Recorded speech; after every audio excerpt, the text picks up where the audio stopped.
2025-26 অর্থবছরের জন্য 7,90,000 কোটি টাকার প্রস্তাবিত বাজেট উপস্থাপন করেছেন অর্থ উপদেষ্টা ডক্টর সালেউদ্দিন আহমেদ। অন্তর্বর্তী সরকারের প্রথম ও দেশের 54তম বাজেট এটি।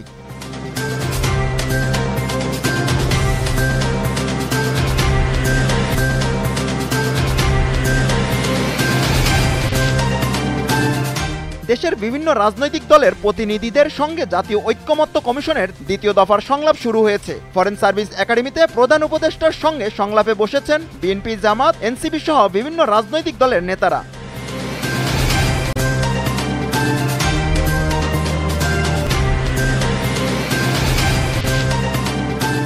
2025-26 অর্থবছরের প্রস্তাবিত বাজেট বাস্তবতা বিবর্জিত এবং এতে গুণগত কিংবা কাঠামোগত কোনো পরিবর্তন নেই বলে মন্তব্য করেছেন বিএনপির স্থায়ী কমিটির সদস্য আমির খসরু মাহমুদ চৌধুরী।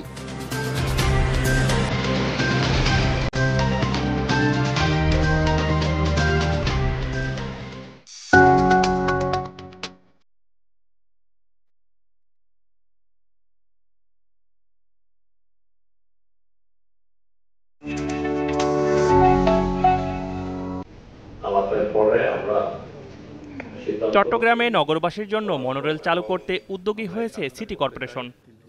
ভবিষ্যতে আমরা আশা করি আরো কিছু। রোববার নগরীর আগ্রাবাদের ওয়ার্ল্ড ট্রেড সেন্টার মিলনায়তনে জার্মান ও মিশরের জয়েন্ট ভেঞ্চার কোম্পানি ওয়ার্সকম গ্রুপ ও আরব কন্ট্রাক্টর গ্রুপের সাথে চট্টগ্রাম সিটি কর্পোরেশনের সমঝোতা চুক্তি স্বাক্ষরিত হয়। এ সময় city mayor doctor Shahadat Hossain, অর্থায়নকারী প্রতিষ্ঠানের শীর্ষ কর্মকর্তা এবং চট্টগ্রামের ব্যবসায়ী ও সুশীল সমাজের প্রতিনিধিরা উপস্থিত ছিলেন। সিটি মেয়র জানান, বিদেশি দুই প্রতিষ্ঠান নিজস্ব অর্থায়নে নগরীতে মনোরেল নির্মাণে আগ্রহ প্রকাশ করেছে। সিটি কর্পোরেশন শুধু লজিস্টিক সাপোর্ট দিবে।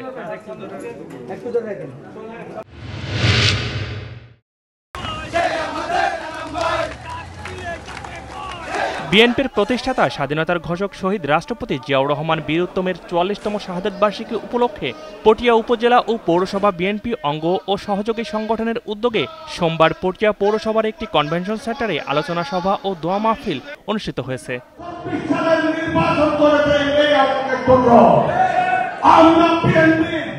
এ সময় পটিয়া পৌরসভা বিএনপির সাবেক আহ্বায়ক নুরুল ইসলাম সওদাগরের সভাপতিত্বে অনুষ্ঠিত আলোচনা সভায় প্রধান অতিথি হিসেবে চট্টগ্রাম দক্ষিণ জেলা বিএনপির সাবেক সিনিয়র যুগ্ম আহ্বায়ক ও 2018 সালের চট্টগ্রাম 12 সংসদীয় আসনের বিএনপি মনোনীত প্রার্থী এনামুল হক এনাম।